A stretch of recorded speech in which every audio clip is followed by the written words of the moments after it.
by law, they have to tell you in their disclosure they're taking money and they're getting a kickback. But it's hard to find on their website. It's also cumbersome. But if you come in the office, I'll show you whatever company you're with, what they're getting and how it works. This one's from Merrill Lynch. Here's what it says, and this is their disclosure. Merrill Lynch makes available to its clients shares of those mutual funds whose affiliates have entered into contractual arrangements with Merrill Lynch that generally include the payment of one or more of the following fees described below. Funds that do not enter into these arrangements with Merrill Lynch are generally not offered to the clients. Now, does that sound like a good deal for you as the investor or Merrill Lynch, the company? When someone comes in from Edward Jones, every time I know they have American funds in their portfolio. And on their disclosure, they show how much money they give back to Edward Jones for recommending those products. And in 2019, American funds gave $92.8 million to Edward Jones in a kickback to recommend their products. Wells Fargo Advisors reserves the right to restrict the mutual fund companies that we offer to clients based on the payment of additional cash compensation. I could go through all these, say basically the same thing. We are a team of fiduciaries. We want to get to the nitty-gritty of what your risk tolerance is. We can actually show you how much your bonds will actually react. It's actually almost never 1 for 1. It's almost never if they raise interest rates 1%, your bonds go down 1%. It's usually 4%, 5%, 6%. They call that the bond's duration. And if you make a complimentary consultation and you bring in your statements, we'll do an in-depth analysis and we'll show you with your bonds how much you are literally waiting to lose when they start raising those interest rates again. The time value of money basically states that $1 today is worth more than $1 next week, and that is solely because of inflation. If you had $1 million in 1965 and you put it under your mattress, in 1985 when you go to take it out, assuming your kids have not found it,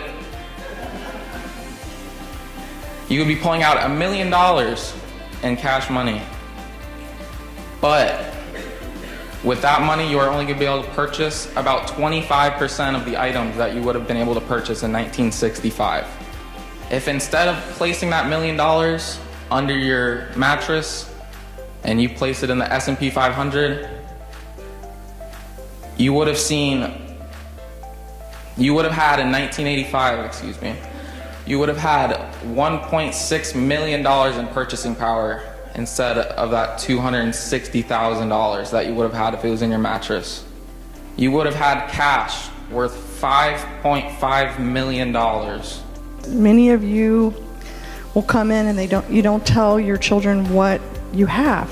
You know, like my mother kind of made that mistake because I have one of those black sheep brothers, you know the type. Everybody's got one of those, right? Especially if you have more than 3 or 4 kids. And she told my brother how much money she had.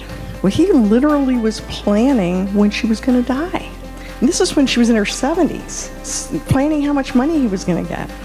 So I have people tell me that all the time. We don't want to tell our kids how much money we have. You know, what if they do something silly? What if they ask us for more money?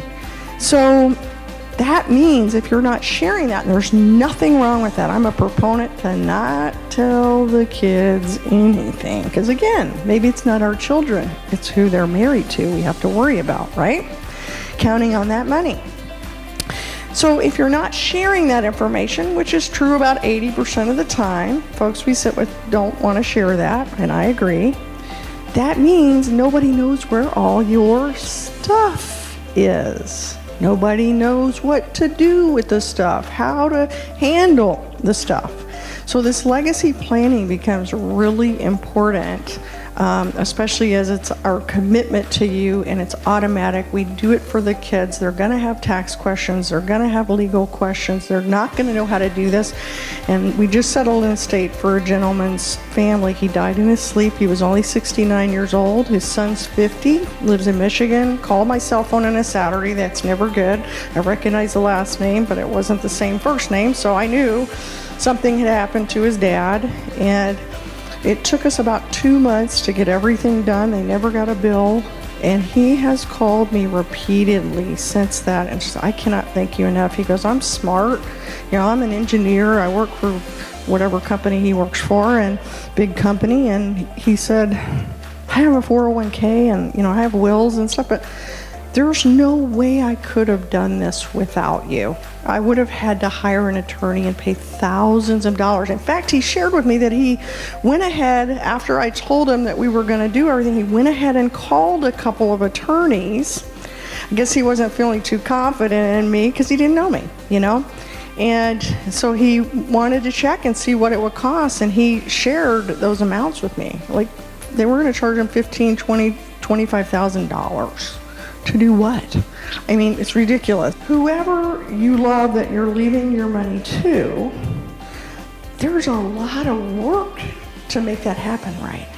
You have to file a final death tax return. You have to know what to do with the legal aspect, and we do all of that for you. Your loved ones will never get a bill. Hey, my name is Jay. I'm living here for 8 years in the Villages. I'm a retired CFP, and I've been looking for a firm just like this one that can take care of everything that needs to be taken care of. I just want to say what another wonderful seminar this was. I learned more this time than I did the last time, it seems. And I just want everyone to know the level of peace of mind that we have after going and talking with the whole crew. All of them are so knowledgeable and so patient, and will sit and talk with you about anything. And it's just eased my mind so much to know that they're taking care of the rest of our lives. I just can't say enough about the whole group. Love Jean, love all of them. You know, just make the decision to go with this group. It'll be the best decision you ever made.